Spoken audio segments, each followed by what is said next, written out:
नमस्कार, मी मंदार फणसे. बेधडकमध्ये तुमचं स्वागत. बेधडकमध्ये आज आपण चर्चा करणार आहोत हायकोर्टाने आरक्षणाच्या संदर्भामध्ये जो निकाल दिलेला आहे त्या निकालाच्या पार्श्वभूमीवरती मराठा आरक्षण आणि मुस्लिम आरक्षण, शिक्षण आणि नोकऱ्यांमध्ये जे आरक्षण दिलं गेलं होतं 16% मराठा समाजाला आरक्षण देण्यात आलं होतं आणि 6% आरक्षण 5% आरक्षण जे आहे ते मुस्लिम समाजाला दिलं होतं शिक्षण आणि नोकऱ्यांमध्ये. यामधलं हायकोर्टाच्या आजच्या निकालानुसार मराठा समाजाला आरक्षण पूर्णपणे त्यांनी विरोधी ठरवलेलं आहे. हे आरक्षण त्यांनी रद्दबातल ठरवलेलं आहे आणि त्या व्यतिरिक्त मुस्लिम समाजाचं जे नोकऱ्यांमधलं आरक्षण होतं ते सुद्धा त्यांनी रद्दबातल ठरवलेलं आहे आणि त्या व्यतिरिक्त मुस्लिम समाजाला केवळ आणि केवळ शिक्षणापुरता, शिक्षणामध्ये जो प्रवेश असतो त्यापुरता आरक्षण हे मराठा समाजाने आता हायकोर्टाने मुस्लिम समाजासाठी देऊ केलेलं आहे. या सगळ्या पार्श्वभूमीवर आपण चर्चा करणार आहोत आणि सगळ्यात महत्त्वाचं म्हणजे हा जो निर्णय घेतला होता आरक्षणाचा तो निवडणुकांच्या आधी अत्यंत घाईघाईत निर्णय घेतला गेला होता. अशा अनेक संघटना, अनेक विरोधक म्हणत होते आणि तो निर्णय घेण्याच्या पार्श्वभूमीवरती 3 याचिका हायकोर्टामध्ये दाखल झाल्या होत्या विरोधामध्ये, सरकारच्या, राज्य सरकारच्या विरोधामध्ये. आणि आता त्या याचिकांच्या सुनावणी करताना हा सगळा हायकोर्टाचा निकाल समोर आलेला आहे. अत्यंत महत्वाचा निकाल आहे आणि त्यामुळे आपण चर्चा करणार आहोत. आपल्यासोबत नवाब मलिक आहेत, राष्ट्रवादी काँग्रेसचे प्रवक्ते. आपल्यासोबत स्टुडिओमध्ये संजय कोकरे आहेत, ओबीसी एनटी पार्टीचे. थोड्या वेळाने असणार आहेत या चर्चेमध्ये, पण त्यातला सगळ्यात महत्वाचा जो पहिला प्रश्न आहे तो नवाब मलिक तुम्हाला विचारायचा आहे. तुम्हाला असं वाटत नाहीये का की मराठा आरक्षण अशा प्रकारे हायकोर्टानं आणि मुस्लिम आरक्षणाच्या संदर्भात सुद्धा हायकोर्टाने एक जी भूमिका घेतलेली आहे ही एक प्रकारे राज्य सरकारला चपराक आहेत, पूर्वीच्या राज्य सरकारला, खास करून तुमचं जे सरकार होतं त्यांनी हा निर्णय घेतला होता? नाही, तुम्ही मंदारजी पहिले मी आपल्याला दुरुस्त करू इच्छितो. आपण बोलत असताना बोलले की हे रद्दबातल ठरवण्यात आलेलं आहे. रद्दबातल ठरवण्यात आलेला नाही, याची अंमलबजावणीला स्थगिती देण्यात आलेली आहे. अंतिम निकाल हे नाही. कोर्टामध्ये सरकारकडून जी नीट बाजू मांडायची होती ते मांडण्यात आली नाही, त्यामुळे ही परिस्थिती निर्माण झालेली आहे. आता सरकारची जबाबदारी आहे की सरकारने त्याची भूमिका स्पष्ट केली पाहिजे की आधी सरकारने घेतलेले जे निर्णय आहे त्याला लागू करण्यासाठी ते पुढे कोर्टात जाऊन या बाबतीत काय पावलं उचलणार हे पाहावं लागेल. मला वाटतं सरकार गेलं नाही तर आम्ही पक्षातर्फे, संघटनेतर्फे याच्यावर वॉच ठेवू आणि आम्ही पण पाठपुरावा करणारच आहे या बाबतीत. नक्की. पण तुम्ही जसं बरोबर आहे, तुम्ही म्हणताय की रद्दबातल ठरवलं नाही, पण किमान हायकोर्टाच्या या स्थगितीमुळे पुढची जी काही त्यातली कार्यवाही असणार आहे किंवा पुढचे जे काही लाभ मिळणार आहेत लाभार्थ्यांना, मराठा समाजाचे असो किंवा मुस्लिम समाजाचे असो, हा जो लाभ आहे तो मिळण्यापासून वंचित राहणार आहेत हे मात्र त्यातलं सत्य आहे.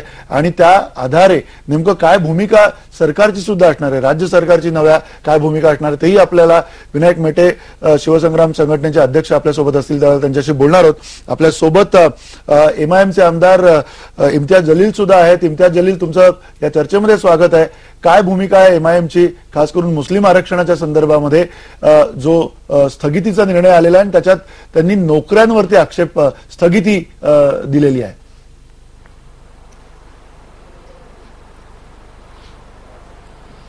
देखिए मंदार, ये सबसे अहम बात ये है कि ये रिजर्वेशन जब दिया गया था उसी वक्त ये तय हो चुका था कि ये कोर्ट के अंदर स्टैंड नहीं करेगा. ये एक टोटली पॉलिटिकल डिसीजन था.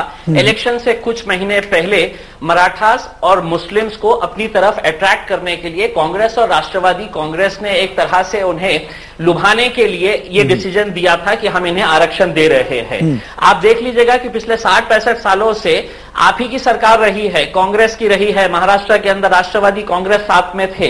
इन्होंने मराठाओं के लिए कुछ किया नहीं था, इस वजह से इनकी इकोनॉमिक हालत इतनी खराब हो गई है. मुसलमानों के लिए कुछ किया नहीं था, इस वजह से वो एजुकेशन में अगर देखा जाए तो सबसे कम परसेंटेज अगर है, लिटरेसी लेवल सबसे कम अगर किसी का है तो मुस्लिम्स का है. तो कहीं ना कहीं आपकी पॉलिसीज, कहीं ना कहीं आपके डिसीजंस ऐसे थे जो हर ओवरऑल कम्युनिटी के डेवलपमेंट के लिए नहीं थे. आपने मराठास को निग्लेक्ट किया था, इसी वजह से एक ऐसा स्टेज आ गया था कि जहां पर आपको उनके लिए रिजर्वेशन लाना पड़ा था. मुस्लिम्स के लिए आपको रिजर्वेशन लाना पड़ा था. अब जो हाईकोर्ट ने किया है वो कोई चौंकाने वाली बात नहीं है. हर एक को पता था, इवन गवर्नमेंट में बैठे वाले लोगों को पता था. सरकार के बहुत सारे मंत्रियों को यह बात का पता था, ब्यूरोक्रेसी को यह बात का पता था कि ये जो डिसीजन है कांग्रेस और एनसीपी ने लिया है ये कभी भी कोर्ट में स्टैंड नहीं करेगा, लेकिन इलेक्शन को नजर में रखते हुए ये डिसीजन लिया गया था और जैसा एक्सपेक्टेड था इलेक्शन खत्म हो गए हैं। अब ये हाईकोर्ट का डिसीजन आ गया है और ये सुप्रीम कोर्ट में भी स्टैंड नहीं करेगा, कितनी भी कोशिश कर ले, क्योंकि सुप्रीम कोर्ट ने एक फिक्स गाइडलाइंस दे रखी है। गवर्नमेंट जानती थी ये निगलेक्ट होने वाला है, इसके बावजूद भी गवर्नमेंट इसके आगे गई, उन्होंने ये फैसला लिया था और लोगों को बेवकूफ बनाने की कोशिश की गई थी। अब ये सच सामने आ गया है और सरकार की पोल खुल गई है। नक्की मी नवाबाई तुमच्याकडे पण येतो, तुम्हाला सुद्धा बोलायची संधी इम्तियाज जलील यांच्या मुद्द्यावर येतो। सगळे आपले जे आता जे पाहुणे आहेत, महेश म्हात्रे तुम्हाला पुन्हा काय वाटतंय, हा जो आता निर्णय आलाय अपेक्षित होता निर्णय, पण तरी सुद्धा अशा प्रकारे निवडणुकीच्या अगोदर हा निर्णय घेतला होता? नाही बघा मंदार, ज्या पद्धतीने हा निर्णय निवडणुकीच्या तोंडावर घेतला गेला त्यावेळेस ही गोष्ट स्पष्ट झालेली होती की या सगळ्या निर्णय घेण्यामागची जी घाई होती त्या घाई मागे निवडणुकांना डोळ्यासमोर ठेवून इम्तियाज जलील ज्या पद्धतीने आता बोलले त्या मी त्यांच्या मताशी सहमत आहे। कारण आपल्याकडे आतापर्यंत आरक्षण हा जो मुद्दा आहे, आरक्षणाचा विषय हा साधारणतः राजकारणाशी जोडला गेलेला आहे। ज्या ज्या जाती वर्गाला ज्या ज्या जाती घटकांना आपल्याकडे आकृष्ट करायचं असेल त्यांना आरक्षणाचं गाजर दाखवायचं आणि त्यांना आपल्या वोट बँकमध्ये परावर्तित करून घ्यायचं, अशी आतापर्यंतची राजनीती आपल्याकडे सर्वच राजकीय पक्षांनी आखलेली दिसते। या सगळ्या पार्श्वभूमीवर महाराष्ट्रात जे मराठा आरक्षण आणि मुस्लिमांसाठी आरक्षण देण्याचा निर्णय झाला होता तो निर्णय देत असतानाच त्या समितीचे जे फाइंडिंग्स होते त्या फाइंडिंग्स संदर्भात जेव्हा जेव्हा पत्रकारांनी प्रश्न विचारले तेव्हा तेव्हा असं उत्तर देण्यात आलं होतं की आम्ही या ज्या फाइंडिंग्स मिळवलेल्या आहेत या बऱ्याच अभ्यासांती आम्ही हे निकष ठरवलेले आहेत आणि त्यामुळे आम्हाला असं वाटतं की हायकोर्टामध्ये या सगळ्या गोष्टी मानल्या जातील। परंतु तेव्हा ज्या तज्ञांनी हे प्रश्न उपस्थित केले होते त्यांच्याकडे दुर्लक्ष करून या ज्या घाईने ही सगळी आरक्षणाची प्रक्रिया पूर्ण केली गेली आणि तेच लोक आता बोलत आहेत की या नवीन सरकारने आपली बाजू योग्य पद्धतीने मांडलेली नाहीये, त्यामुळे या आरक्षणाच्या निर्णयाला स्थगिती मिळालेली। हे म्हणजे सगळे दुटप्पी बाजू आहे। एकीकडे आपण जे काम केलं ते अपूर्ण होतं हे ऍक्सेप्ट करायचं नाही, मान्य करायचं नाही, आणि दुसरीकडे आता असं बोलायचं की आम्ही जे आपलं अपयश झाकण्यासाठी या नवीन सरकारला ज्याची काम सुरू होऊन काही तास सुद्धा झालेले नाहीयेत मुख्यमंत्र्यांच्या विश्वासदर्शक ठराव झाल्यानंतर आणि त्यांना त्यासाठी संपूर्ण जबाबदार धरायचं, हे आपल्या नाकर्तेपणा झाकण्याचा प्रकार आहे। एक आपण आणखीन एक आपल्यासोबत राजेंद्र कोंढरे आहेत, सरचिटणीस अखिल भारतीय मराठा महासंघाचे राजेंद्र कोंढरे। या सगळ्या प्रक्रियेमध्ये मराठा समाजाला आरक्षण मिळण्याच्या प्रक्रियेमध्ये सुद्धा तुम्ही अत्यंत कार्यरत होता, त्यावेळेला तुम्हाला असं वाटत नाही का की कुठेतरी काम अपुरं राहिलं आणि त्यामुळे हायकोर्टाने हा निर्णय दिलेला आहे, त्या निर्णयामध्ये त्यांनी अगदी स्पष्ट त्यांची भूमिका आता आपल्यासमोर मांडलेली आणि स्थगित झाला हा निर्णय? सर्वप्रथम या ठिकाणी नमूद करतो की उच्च न्यायालयाचा जो हा निर्णय आहे हा मराठा तरुणांच्या कष्टकरी वर्गातील जो गरीब मुलगा आहे त्याचं उच्च शिक्षणाचं स्वप्न भंग पावणारा हा निर्णय आहे। तरी पण मी या ठिकाणी समाजातल्या सर्व लोकांना संदेश देऊ इच्छितो की हा जो निर्णय आहे हा राज्य सरकारने काढलेल्या अध्यादेशाला स्थगिती आहे आणि ही स्थगिती फक्त अंतरिम आहे, ही अंतिम नाही। आणि आता ह्या अध्यादेशाचं रूपांतर कायद्यामध्ये करत असताना न्यायालयाने कायदा करण्याचा जो अधिकार आहे विधिमंडळाचा तो काही काढून घेतलेला नाही। त्यामुळं आज राज्य सरकार नव्याने जे स्थापन झालेलं आहे त्याचं पहिलं अधिवेशन 3 दिवसापूर्वी झालेलं आहे आणि या 6 आठवड्याच्या आतमध्ये राज्य सरकारला ह्या न्यायालयाच्या आदेशाचा अभ्यास करून योग्य त्या पद्धतीने कायदा करता येईल असं आमचं मत आहे। तुम्ही म्हणताय की तुम्ही म्हणताय कायदा करता येईल योग्य, जर का एका याच कायदेशीर प्रक्रियेमध्ये विधिमंडळाची कायद्याची कक्षा वेगळी असणार आहे आणि त्याबरोबरीनं खुद्द हायकोर्टाने सुद्धा अशा प्रकारचा निर्णय दिलेला आहे। पुन्हा शिवसंग्राम संघटनेचे अध्यक्ष विनायक मेटे आपल्यासोबत आहेत। विनायक मेटे सरकारच्या बाजूनी काय म्हणतात ते आपण बघणार आहोत। विनायक मेटे, काय तुमचं या निकालानंतरचं प्राथमिक मत आहे, काय तुमची भूमिका आहे? एक असे म्हणणार की जो आज मराठा समाजाच्या आरक्षणाच्या बद्दल आणि मुस्लिम समाजाच्या नोकरीच्या बद्दलच्या आरक्षणाच्या बद्दल जो निर्णय दिलेला आहे आणि स्थगिती दिली त्याला, तो अत्यंत दुर्दैवी आहे आणि मराठा समाज आणि मुस्लिम समाजाच्या प्रगतीला खीळ घालणारा हा निर्णय आहे. या अनुषंगानं आम्ही माननीय मुख्यमंत्री महोदयाशी बोललेलो आहे. तर माननीय उच्च न्यायालयाने कोणत्या बाबी अधोरेखित करून याला स्थगिती दिलेली आहे त्याचा विचार उद्याच्या बैठकीमध्ये आम्ही करणार आहोत आणि त्या दूर करून ताबडतोब दोन गोष्टी आम्ही करणं जास्त आम्ही लक्ष केंद्रित करणार आहोत. एक, जी ही स्थगिती दिलेली आहे ती सुप्रीम कोर्टामध्ये जाऊन ती स्थगिती उठवण्याला एक प्राधान्य देणार आहोत आणि ही जी आता स्थगिती आहे अंतिम निकाल नव्हे, 5 जानेवारीला जी मूळ याचिका आहे त्याच्यावर सुनावणी होणार आहे. तोपर्यंत आमचं हिवाळी अधिवेशन हे होणार आहे. बरोबर. या हिवाळी अधिवेशनामध्ये या संदर्भातला कायदा हे सरकार आणणार आहे आणि त्यामध्ये जे काही चुका राहिलेल्या असतील आणि जे काही हायकोर्टाने बाबी समोर मांडल्या असतील त्या सगळ्या दूर केल्या जातील आणि सुधारित योग्य चांगला कायदा हा आणला जाईल आणि तो पास केला जाईल आणि कोणत्याही परिस्थितीमध्ये या सरकारमध्ये मराठा समाजावर आणि मुस्लिम समाजावर जो अन्याय होऊ पाहतोय तो होऊ देणार नाही हा आमचा शब्द आहे. याकरता जे जे करावं लागेल ते करण्याची आम्ही तयारी ठेवलेली आहे. म्हणून उद्या सकाळी माननीय मुख्यमंत्री देवेंद्रजी फडणवीसजी यांनी 10 वाजता यासाठी बैठक बोलवलेली आहे. नक्की तुम्ही म्हणताय की बैठक बोलवल्या त्याच्यावरती काही निर्णय होतील. संजय कोकरे, तुम्हाला यावरती काय भूमिका मांडायची, कारण सातत्यानं तुम्ही या निर्णयाला त्यावेळेला सुद्धा विरोध केलेला होता. सर्वप्रथम इम्तियाज अली यांनी जे विधान केलं की मुस्लिम समाजाला आरक्षण नाही म्हणून, खरं म्हणजे खोटं विधान केलेलं आहे. मुस्लिम समाजाला ओबीसी मध्ये, एनटी मध्ये, व्हीजेएनटी मध्ये आणि एचबीसी मध्ये आरक्षण आहे ऑलरेडी, परंतु त्यांना धर्माला पाहिजे. धर्माला आरक्षण आपल्या घटनेमध्येच नाहीये. ओबीसी मुस्लिम समाजाच्या 80% जातीला आरक्षण दिलं गेलेलं आहे हे इम्तियाज अली मी सांगू शकतो. पण त्यांना कसं पाहिजे, पूर्ण धर्माला, म्हणजे धार्मिक ओळख त्यांना करायची आहे. आमचं मत आहे की जर तुम्हाला सामाजिक ओळख निर्माण होते, घटनेमध्ये सामाजिक ओळख निर्माण होण्यासाठी त्यांनी ओबीसी मध्ये समाविष्ट केलाय, एनटी मध्ये समाविष्ट केलेलं आहे, परंतु घड्याळाचे काटे फिरवण्याचे कट कारस्थान हे इम्तियाज अली आणि मेटे साहेब सांगतात की मुसलमान समाजाला आरक्षण नाहीये.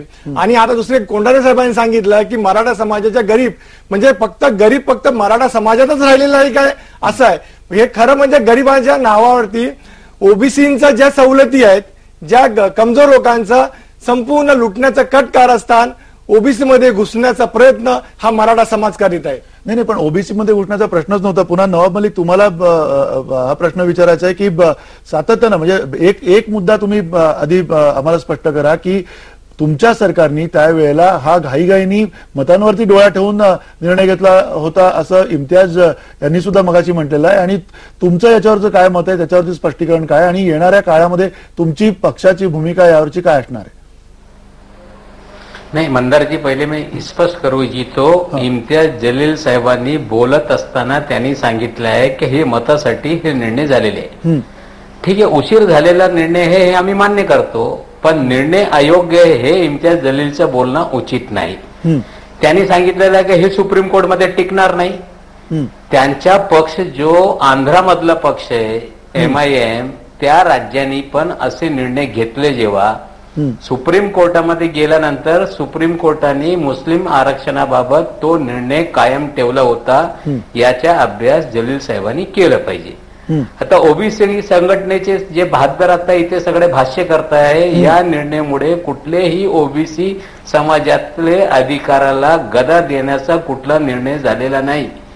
हा वेगळा वर्ग निर्माण करून जे मुस्लिम ओबीसीतले हे त्यांना आरक्षण नाही पण या राज्यामध्ये जे इतर जे ओबीसी नाही असले मुस्लिम समाजातली लोक पण दुर्बल आहे, त्यांची आर्थिक शैक्षणिक सगळी परिस्थिती मागासलेली आहे, त्यांना एसबीसी डिक्लेअर करून ही आरक्षण देण्यात आलेली आहे. तीच परिस्थिती मराठा समाजाची पण होती, त्यांना पण एसबीसी डिक्लेअर करून ही आरक्षण देण्यात आलेली आहे. टेक्निकली कुठलेही याच्यात गैर नाही. ठीक आहे, आता पॉलिटिकल लोक बोलत राहत आहे.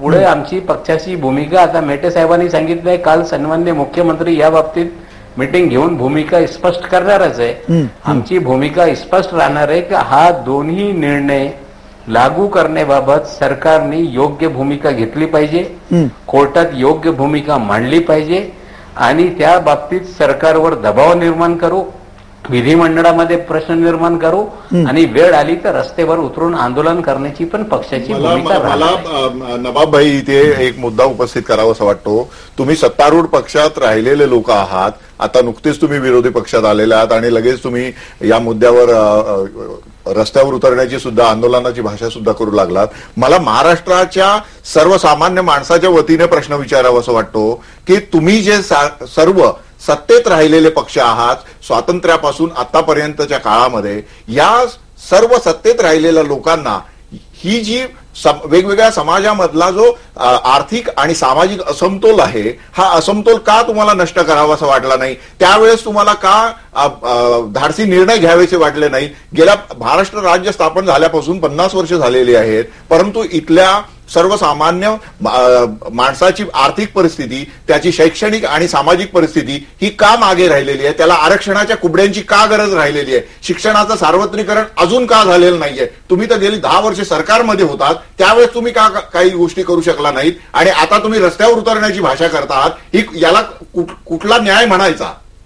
ही कुठली भाषा आहे? म्हात्रे साहेब ऐका, जे प्रश्न तुम्ही आज निर्माण करताय असेच प्रश्न शेकडो वर्षपूर्वी शाहू महाराजांनी जेव्हा भूमिका घेतली, काही लोक हे प्रश्न निर्माण करत होते. जे दुर्बल आहे त्या शाहू महाराजांनी एक शतक पूर्ण झाले बोलले. आता मला बोलू द्या ना. आता तुम्ही प्रश्न निर्माण करताय, उत्तर ऐकून घेण्याची क्षमता पण राहिली पाहिजे. तुम्ही बोला ना. या देशामध्ये सच्चर कमिटीच्या रिपोर्ट आल्यानंतर या देशातला, या महाराष्ट्रातला मुस्लिम समाज आर्थिक पद्धतीने दुर्बळ आहे, शैक्षणिक कमतरता आहे, शासकीय नोकरीमध्ये त्यांना स्थान नाही, हे स्पष्ट झालेलं आहे. हे आपल्याला मान्य आहे 100%. त्याचबरोबर मराठा समाजाबाबत पण राणे समिती स्थापन करण्यात आली. त्यांनी सखोल अभ्यास केला. आज पण रोजगार हमीवर काम करणारे जे वर्ग आहे त्याच्यात मराठा समाजातली लोक नाही काय? सर्व मराठा समाजातली लोक हे सगळे काय मोठे झालेले आहे काय? सगळे काही मंत्री नाही आहेत, सगळे सत्तारूढ नाही आहेत. मान्य. ऐका ना. हो, तुम्ही बोलत राहा, आम्ही गप्प राहतोय. असं आहे की या राज्यामध्ये क्रीमी लेअर लावून जे गरीब आहे त्यांना ही सगळी सुविधा देण्यात आलेली आहे.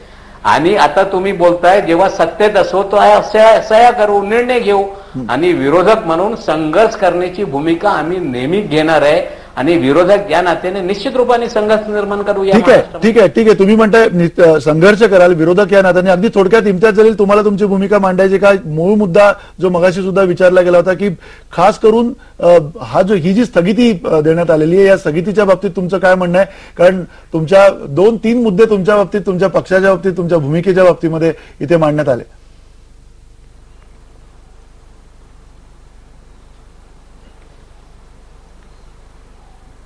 इम्तियाज जलील, इम्तियाज जलील यांना आवाज जात नाही. आपण एका छोट्याशा ब्रेक नंतर पुन्हा एकदा ही चर्चा सुरू ठेवणार आहोत आणि बेधडक मध्ये तुमच्या ज्या प्रतिक्रिया आहेत त्या हॅशटॅग बेधडक फेसबुक किंवा ट्विटरवरती देऊ शकता. हॅशटॅग बेधडक वापरा आणि लॉग इन करा आणि त्याबरोबर तुमच्या प्रतिक्रिया ज्या आहेत त्या आमच्यापर्यंत पोहोचवा. काही निवडक प्रतिक्रिया आम्ही या कार्यक्रमातून तुमच्यासमोर मांडणार आहोत.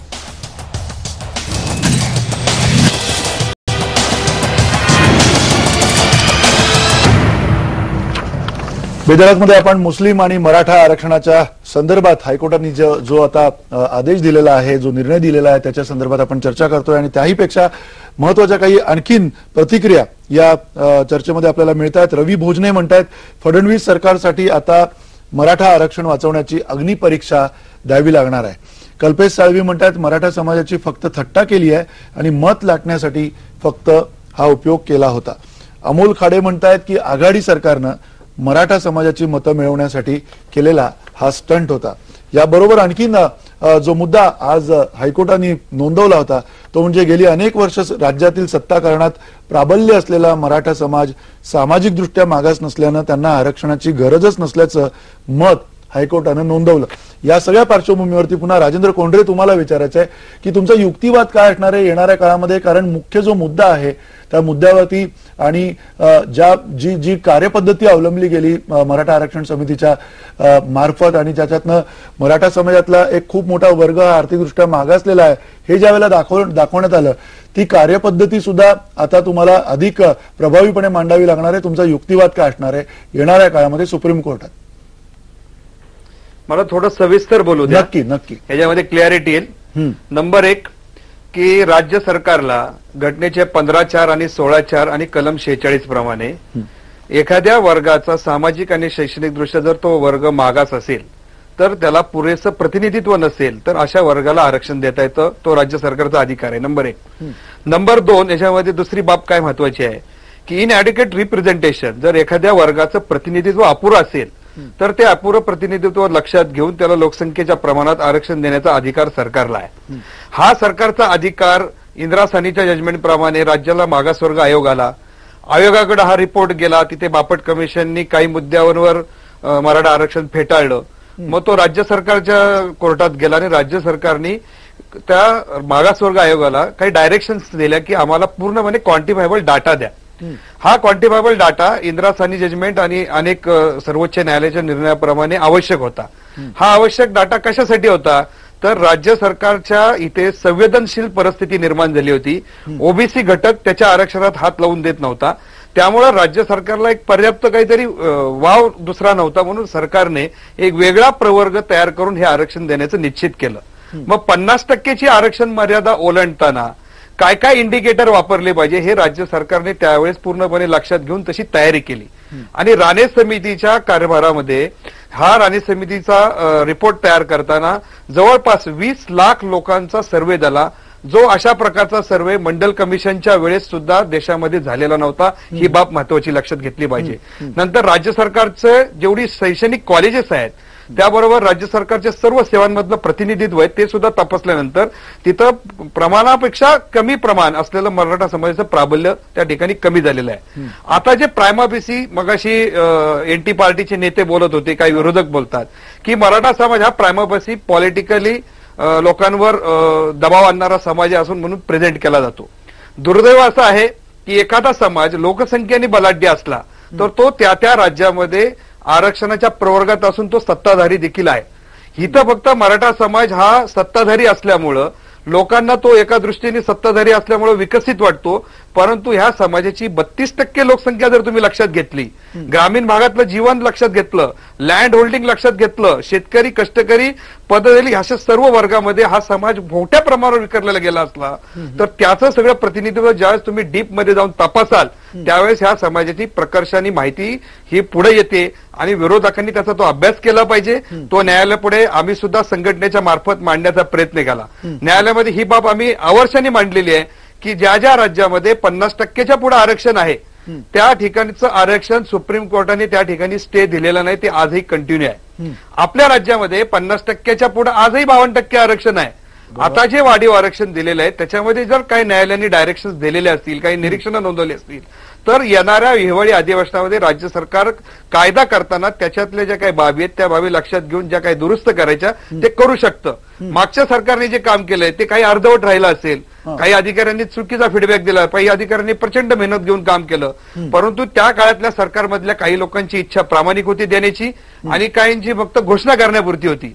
तरी देखील आम्ही कोणाला दोष देणार नाही. ज्यांनी ह्याच्यासाठी प्रामाणिक प्रयत्न केले त्यांचे आम्ही आभार मानू. आणि येत्या सरकारमध्ये आम्हाला या सरकारमधल्या अनेक नेत्यांनी आश्वासन दिलेलं आहे. मराठा समाजाचे नेते विनोद तावडे त्या ठिकाणी आहेत, सन्माननीय मुख्यमंत्री आहेत, त्यांच्याशी आजच आमचं बोलणं झालेलं आहे. उद्या 10 वाजताच्या मीटिंगमध्ये आम्ही आग्रही भूमिकाही मांडणार आहोत.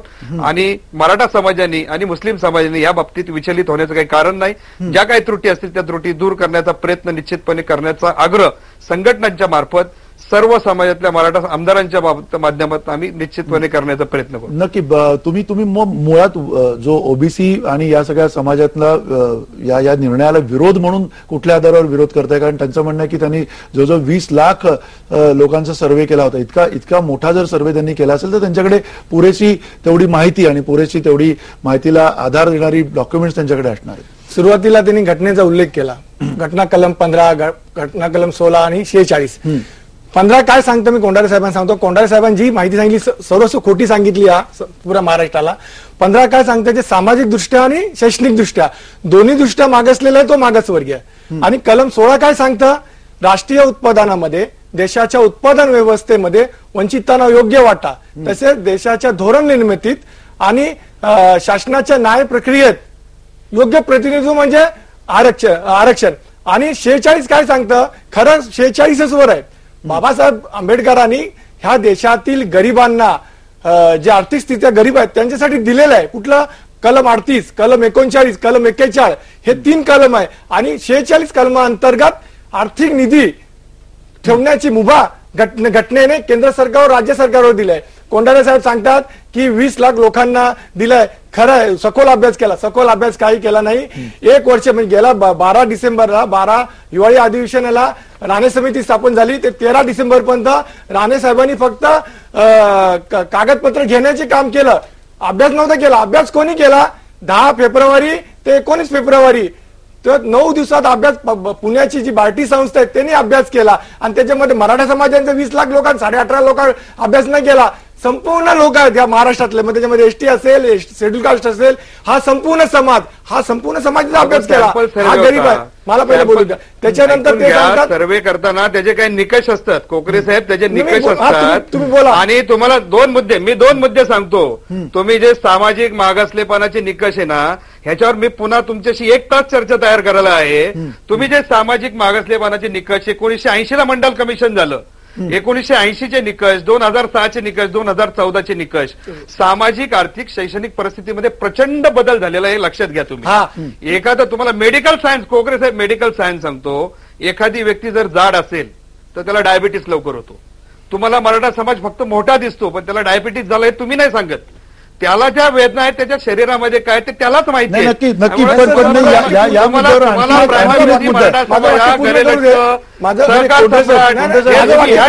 बघू नका.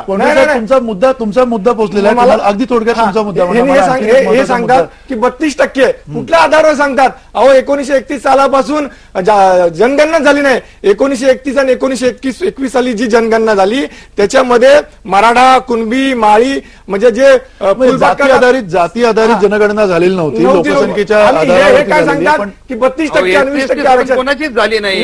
मग त्याला काही आधारावर सांगताय दर 10 वर्षांनी त्याला 25% गुंतात. दर 10 वर्षांनी पॉप्युलेशनला 25% गुंतात त्यांनी काढलेला तो रेशो आहे. आणि दुसरा मुद्दा या ठिकाणी सांगतो की राणे समितीच्या ऑब्झर्वेशन जे 100 लोकांचं केलं त्याच्यामध्ये जी पॉप्युलेशन आली मराठ्यांची त्याप्रमाणे त्यांनी एक आधार घेतला तो. जर तो तुम्हाला आधार घ्यायचा असेल तर महाराष्ट्रातले 100% तुमच्या मुद्द्याकडे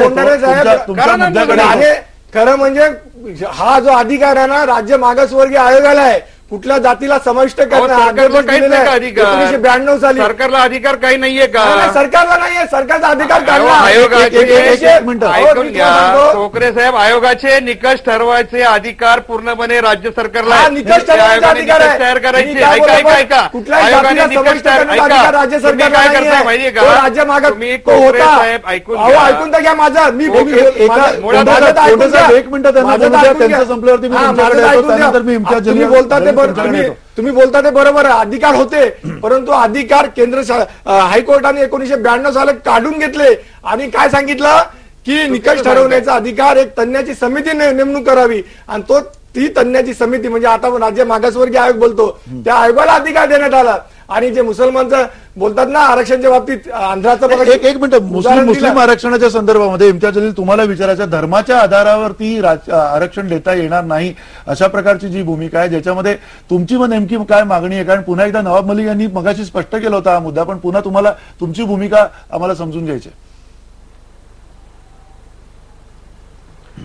मंदा, सबसे पहले तो मैं आपको यह बता दूं कि महाराष्ट्र का अगर पूरा इतिहास अगर आप देखेंगे तो सबसे ज्यादा मुख्यमंत्री कौन बने हैं तो मराठास बने हैं। सबसे ज्यादा एमएलए हर सेशन के अंदर कोई बनते हैं तो मराठास होते हैं। महाराष्ट्र का कोऑपरेटिव सेक्टर किसके पास है? मराठास के पास है। कोऑपरेटिव शुगर फैक्ट्रीज किसके पास है? मराठास के पास है। बैंक्स किसके पास है? मराठास के पास है। यानी कि पॉलिटिकली और इकोनॉमिकली अगर इतनी स्ट्रांग कम्युनिटी है तो क्या वजह है कि अब सरकार को, कांग्रेस को और राष्ट्रवादी को यह समझने लगा है कि नहीं भाई ये सोशली बड़े वीक है, इकोनॉमिकली बड़े वीक है। यानी कि हुआ यह है कि इनके जो पुडारी थे, इनके जो लीडर्स थे, इन्होंने कॉलेजेस खोल लिए, एजुकेशन सेक्टर पूरा अपने नाम पर ले लिए, लेकिन अपनी कम्युनिटी को इन लोगों ने बढ़ाया नहीं है। मेरे साथ विधानसभा में मैं देख रहा था कि कितने बड़े बड़े एजुकेशन बैरन्स है जो खुद तो ताकतवर हो गए हैं लेकिन उनका समाज पीछे रह गया है। तो ये गलती उन लोगों की थी। जहां तक मुसलमानों की हम बात करते हैं तो आप ये बताइएगा कि पिछले 65 सालों से अगर आप इंसाफ करते मुसलमानों के साथ, अगर एम्प्लॉयमेंट में उन्हें मेरिट के बेसिस के ऊपर अगर नौकरियां लगाते, उन्हें देते उनका रिप्रेजेंटेशन सही तरीके से उनके परसेंटेज और पॉपुलेशन के हिसाब से, तो मुसलमानों को यह सरकार की जो खैरात दी गई है वो कभी चाहिए नहीं होता। ये उन सरकारों के लिए शर्म की बात होनी चाहिए कि 65 साल बाद भी उन्होंने ऐसे समाजों को अब रिजर्वेशन देने की बात कर रहे। होना यह चाहिए था मंदार साहब कि सरकार ने यह कहना चाहिए था कि अब हम दलितों का रिजर्वेशन वापस ले रहे हैं क्योंकि हमने उनके लिए इतना काम किया है, एजुकेशन में इतना आगे बढ़ा दिए हैं, ओबीसीज का हम रिजर्वेशन वापस ले रहे हैं। लेकिन ये ना करते हुए लीजिए साहब हर एक को रिजर्वेशन देते रहिएगा। अब मेरे हिसाब से शायद ही कोई बचा है। अब ओबीसीज को आपने दे दिए, दलित्स को दे दिए, मुस्लिम्स को दे दिए है, मराठास को दे दिए है, अब सिर्फ ब्राह्मण्स बचे हुए हैं तो ब्राह्मण्स को भी दे दीजिएगा। और मेरिट नाम की कोई चीज रखिए ही नहीं ताकि हर कोई जो है वो रिजर्वेशन के बेसिस के ऊपर ही आगे जाना चाहिए। सरकार की पॉलिसीज गलत थी, इसी वजह से यह दिन देखना पड़ रहा है कि आज 65 साल के बाद भी सरकार को यह कहना पड़ता है कि साहब हमने कुछ किए नहीं है, यह अभी भी सोशली वीक है, इकोनॉमिकली वीक है। तो ये लीजिए साहब मुसलमान के 5% आपको हम रिजर्वेशन देते हैं, क्यों देने की नौबत आई है, ये सवाल हम पूछना चाहते हैं। मूलभूत प्रश्न आहे। तुम्ही जो म्हणताय तो अत्यंत मूलभूत प्रश्न आहे। नवाब मलिक, या प्रश्नाबरोबर नवाब मलिक तुम्हाला सुद्धा हाच प्रश्न विचारायचा आहे की मुळात या सगळ्या प्रश्नामध्ये सरकारने कुठेतरी कमतरता ठेवली असं तुम्हाला वाटत नाहीये का? खास करून मुस्लिम आरक्षणाच्या संदर्भामध्ये सुद्धा ज्यावेळेला कोर्टाने ही भूमिका घेतलेली आहे की शिक्षणामध्ये ठीक आहे पण नोकऱ्यांमध्ये नको, या मागच्या भूमिकेबद्दलचं तुमचं काय मत आहे? नाही मंदारजी, तुमच्या प्रश्नाचे उत्तर स्पष्ट आहे की कोर्टाने शिक्षणामध्ये हे दिलं पाहिजे हे मान्य केलंय, म्हणजे अर्धवट कोर्टाने स्वीकृती दिलेली हे स्पष्ट आहे। मुस्लिम समाजाला आरक्षण देण्याबाबत स्पेशल बॅकवर्ड क्लास म्हणून त्यांना हे आरक्षण देण्यात आलेले आहे। आता कोकरे साहेबांनी सांगितलं की धर्माच्या आधारावर या देशामध्ये आरक्षण देता येत नाही। मी कोकरे साहेब आपल्याला बोलू इच्छितो की या देशामध्ये शेड्यूल कास्टला जे आरक्षण देण्यात आली होती ती धर्माच्या आधारावर न होती, पण 30 जानेवारी 1950 साली ध्वनिमताने अमेंडमेंट करण्यात आला की जे वर्ग हिंदू राहतील त्यांना शेड्यूल कास्टचा फायदा मिळेल, इतरांना भेटणार नाही। त्यानंतर त्याच्यात अमेंडमेंट करण्यात आली, कबीरपंथी सिख समाजाचा समावेश करण्यात आला, व्हीपी सिंग साहेबांच्या सरकार आल्यानंतर नवबौद्धांचा समावेश करण्यात आला।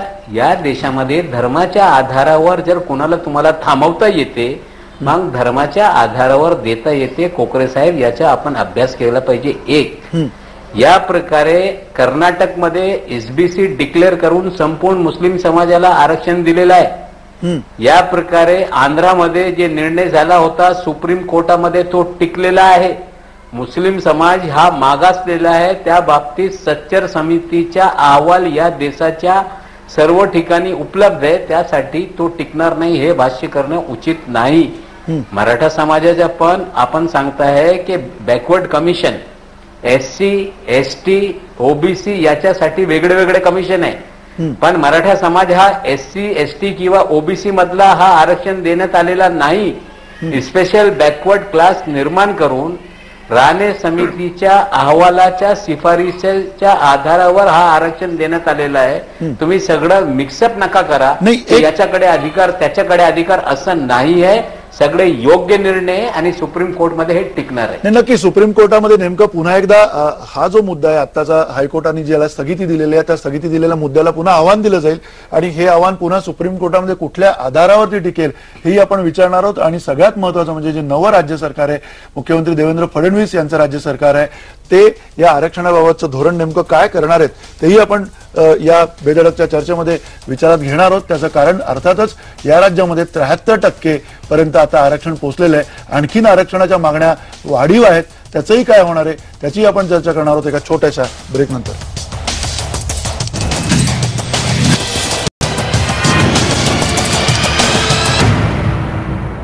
आरक्षणाविषयीच्या या चर्चेमध्ये आपल्याला प्रतिक्रिया येत आहेत आपल्या प्रेक्षकांच्या. सुनील मोरे पाटील म्हणतायत, न्यायालय, सरकार आणि समाजानं पूर्वग्रह दूषितपणा सोडून मराठा समाजाविषयी सकारात्मक विचार करावा. प्रवीण केदारे म्हणतायत, मराठा आरक्षण हा केवळ राजकीय निर्णय होता आणि कायद्याच्या कसोटीवर टिकणारा नव्हता. आणि प्रसाद हिरवे म्हणतायत, आघाडी सरकारला ही चपराक नाही, प्रत्येक समाजानं आरक्षण मागितल्यास आपला देश प्रगतिशील कसा होईल. महेश मात्र तुम्हाला हा प्रश्न विचारायचा आहे की मुळात या आरक्षणाच्या राजकारणामध्ये कुठेतरी पुन्हा महाराष्ट्रात, पुरोगामी महाराष्ट्रात जातीय सलोखा, तेढ वाढायला सुरुवात होईल येणाऱ्या काळामध्ये, ते पण सुप्रीम कोर्टामध्ये आणलं जात नाही. मंदार, मला एक गोष्ट इथे प्रकर्षाने सांगावीशी वाटते की ज्या पद्धतीने या निर्णयावर न्यायालयाने भाष्य केलेलं आहे, आपलं मत नोंदवलेलं आहे, त्यावरून एक लक्षात, आणि त्यावर ज्या प्रतिक्रिया येतात याच्यात मला सगळ्यात बोलकी प्रतिक्रिया वाटते ती म्हणजे मराठा स्ट्रॉंगमन शरद पवार यांची, की त्यांनी या विषयावर कुठलंही भाष्य करण्यास नकार दिलेला आहे. आता आपण जर एकूण आरक्षणाची जी तरतूद आहे, घटनेमधली तरतूद ही जर बघितली तर आपल्याला लक्षात येतं की खुद्द घटनाकारांनी लिहून ठेवलेलं आहे की आरक्षणाची तरतूद ही पहिल्या काही वर्षांसाठी, काही दशकांसाठी किंवा किमान 1 किंवा 2 दशकांसाठी त्यांनी तयार केलेली होती की जेणेकरून जो मागासलेला वर्ग आहे तो समाजाच्या मुख्य प्रवाहामध्ये येईल आणि त्यांच्या विकासाच्या माध्यमातून देशाचा विकास होईल. आज आपल्याला असं लक्षात येतं की लोकशाहीची जी व्याख्या आहे की democracy is by the people, for the people, of the people, इथे आपल्याला असं लक्षात येतं की ही भारतातली लोकशाही ही काही लोकांच्या हातामध्ये आहे, ती काही लोकांसाठी वापरलेली जाते आणि ती सगळ्या पद्धतीने एक्सप्लॉइट केली जाते हे आपल्याला इथे पाहायला मिळत आहे. आता एकूण सध्याची जी सामाजिक स्थिती आहे, आपली आर्थिक परिस्थिती, 7 दशकांनंतर, जवळपास 7 दशकांनंतर सुद्धा आमच्यातला 1/3 समाज घटक जर मागासलेला राहत असेल तर आमच्या एकूण पॉलिसीमध्ये, आमच्या एकूण निर्णय प्रक्रियेमध्ये काहीतरी मोठी गडबड आहे. त्यावर चर्चा झाली पाहिजे. त्या संदर्भात इथल्या सर्व राजकीय पक्षाच्या नेत्यांनी समोर येऊन आपली मतं मांडली पाहिजेत आणि त्यावर काम झालं पाहिजे. ते सोडून आपल्याकडे काही आरक्षणाच्या किंवा काही सवलतींच्या कुबड्या देऊन समाजाला पंगू बनवण्याचा प्रयत्न चाललेला आहे. याबरोबर आणखीन एक मुद्दा कोंढरे तुम्हाला विचारायचा आहे. ज्या पद्धतीनं तुम्ही म्हणताय की आता उद्या बैठक होईल, नवीन पद्धतीनं तुम्ही त्याचा युक्तिवाद कराल, पण तुम्हाला असं वाटत नाहीये का की धोरण म्हणून संपूर्ण राज्यात 73% आरक्षण पोचलेलं असताना अनेक असे गट आहेत, अनेक असे वेगवेगळ्या समाजाचे आणि मागास समाजाचे असे गट आणि असे वेगवेगळ्या मागण्या अजूनही प्रस्तावित आहेत.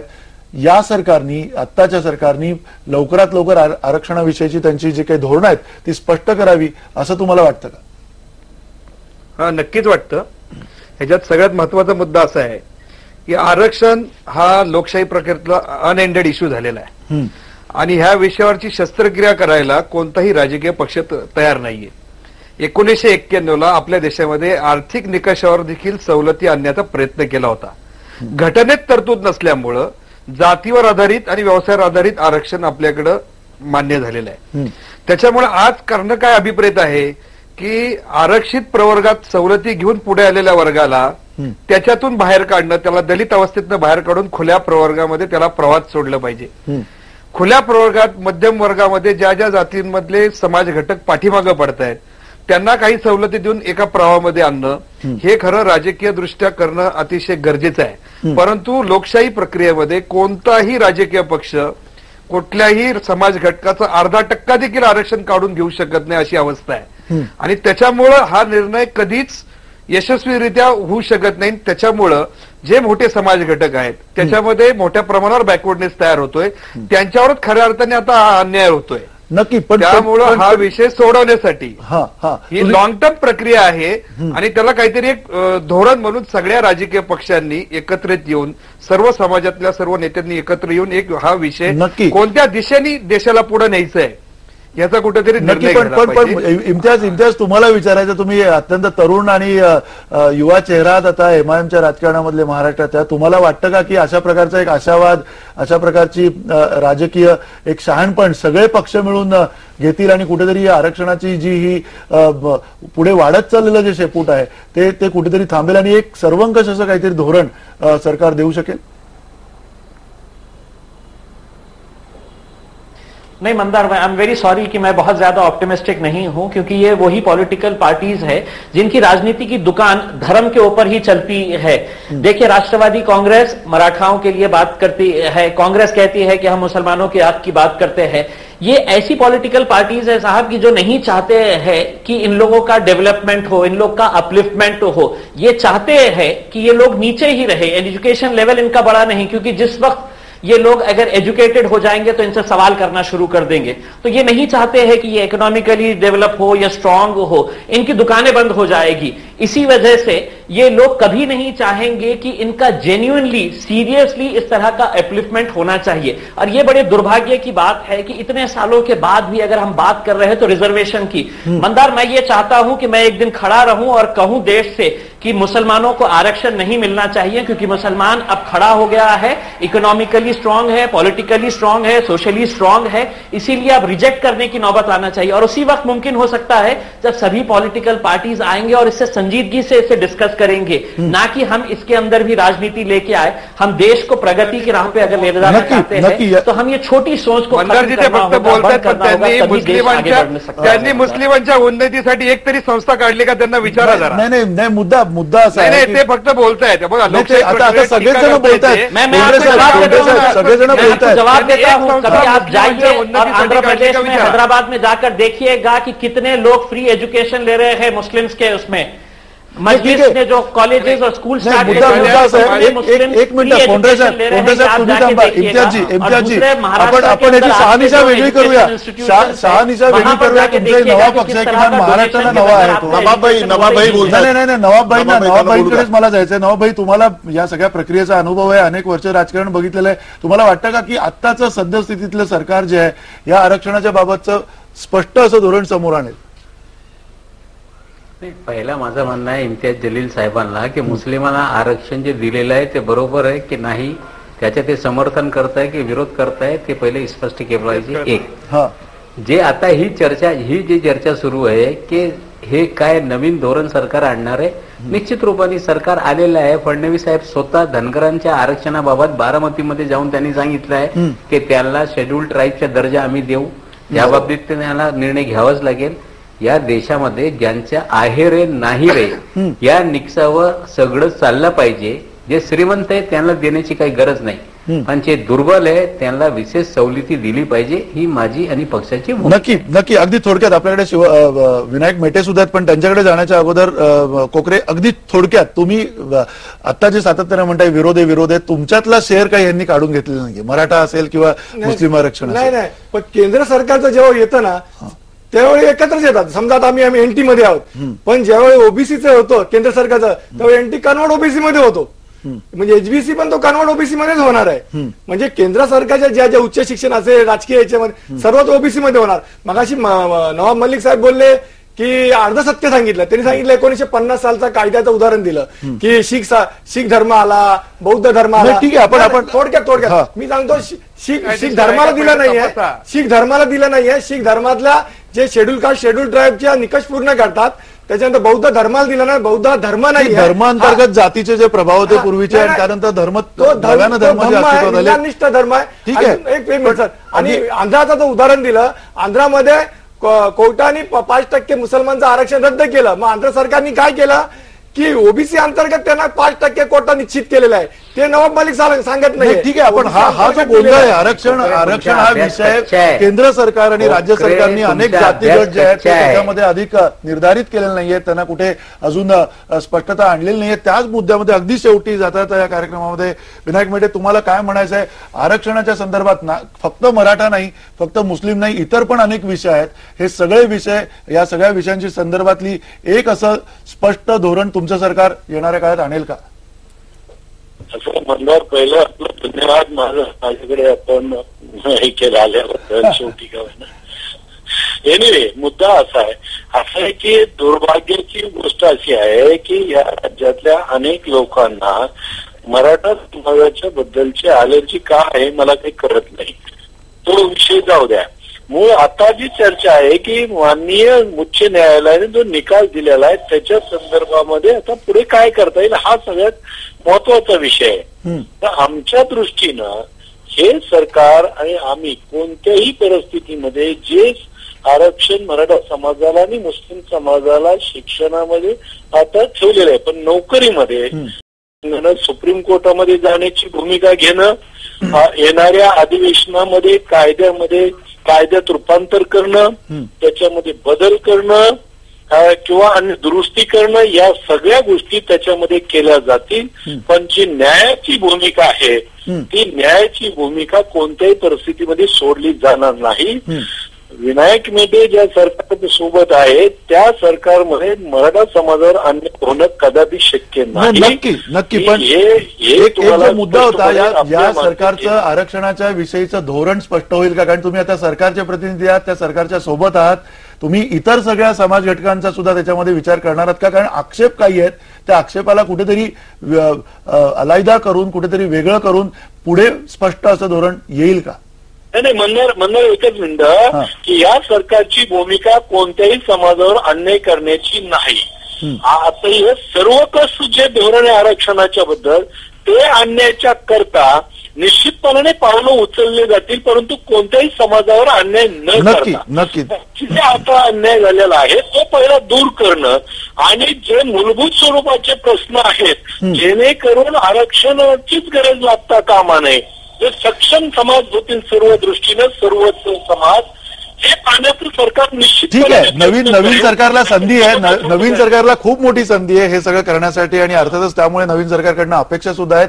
या आरक्षणाच्या जो संदर्भातला जो काही निर्णय आलेला आहे उच्च न्यायालयामधला, या निर्णयाला निश्चित सुप्रीम कोर्टामध्ये आव्हान मिळेल आणि त्या आव्हानानंतर पुन्हा अधिक पुढची जी परिस्थिती आहे ती स्पष्ट होणार आहे. पण तोपर्यंत आरक्षणाविषयीची चर्चा सध्या आपण इथेच थांबूयात. धन्यवाद, नमस्कार.